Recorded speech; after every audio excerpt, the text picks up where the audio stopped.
Well, if you've been living on another planet, you might not know what a Godwink is. So just in case, take a look.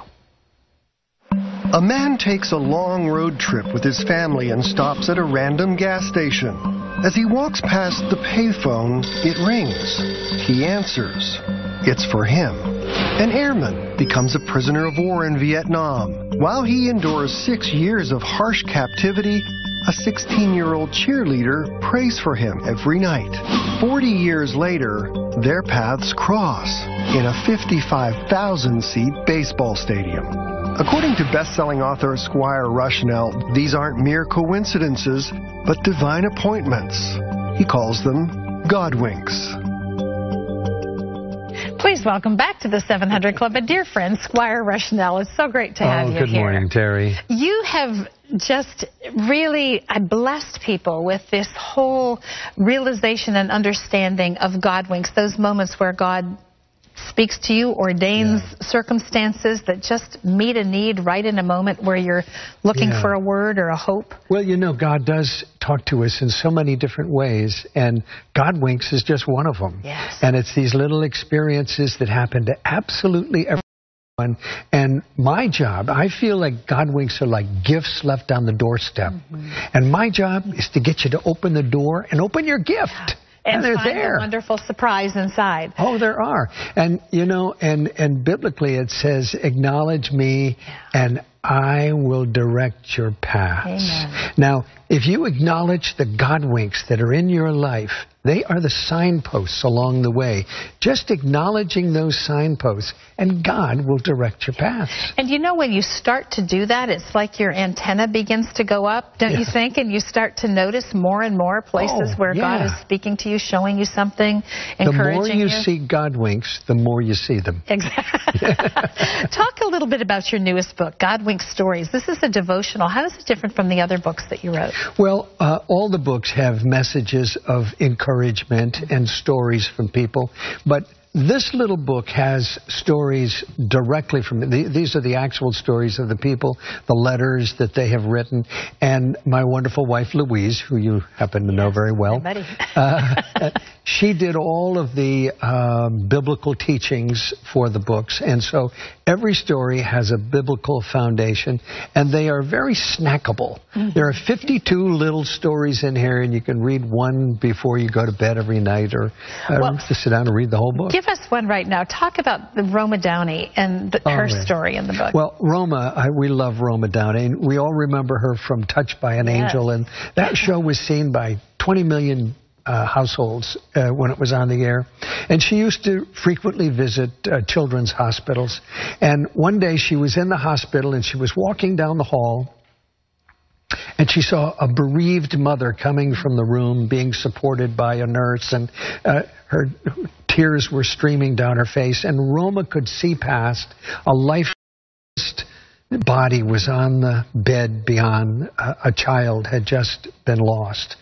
And at that moment, the mother's eyes connected with Roma, and her face turned to hope. And she said, "There you are. I asked God to send me an angel, and there you are."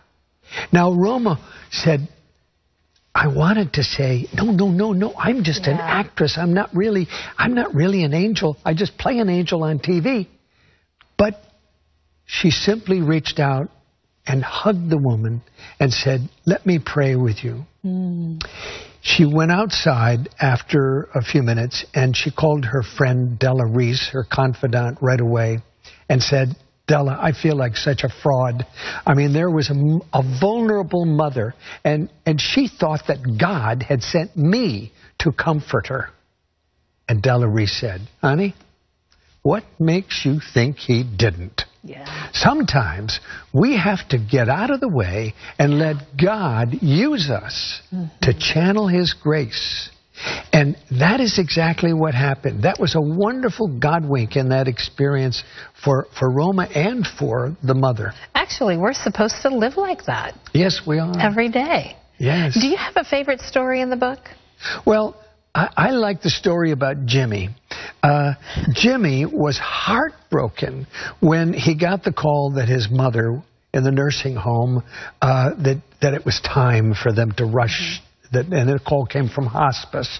And so all of the family had gathered there, and they all went into the room to be with his mother, and he just couldn't bear to go into the room with his mom and see her in that state as his last memory. And he sat down in his seat in the hallway, feeling such terrible guilt that he wasn't going in, and he was saying, oh, God, I hope that she doesn't think terribly of me, but I just can't bear to do this. And he was so torn. But at that moment, there was a wonderful Godwink. Over the speaker system came a song, a very rare song. It was the song that his mother used to sing to him. And the words were, goodbye, Jimmy, goodbye. I'll see you again. I don't know when. Goodbye, Jimmy, goodbye. And he felt the peace that surpassed all understanding. And that's how God communicates through these little Godwinks, moments of just comfort and reassurance. You have always brought that to us with your Godwink books, and you have a tenderness toward that touches all of us, and I think brings encouragement to people. I want folks to know that this is just the next one in the New York Times bestseller Godwink series. It's called Godwink Stories, a devotional, and it is a great thing to put on your bedstand, to put next to your reading chair, wherever it is you sit down and want to enjoy an encouraging word about God's faithfulness. It's available wherever books are sold. Thank you. Well, wonderful to have you here. Good to see you. Pat? I'd put Squire up with Mark Twain as one of the great storytellers. He's terrific. What a great book.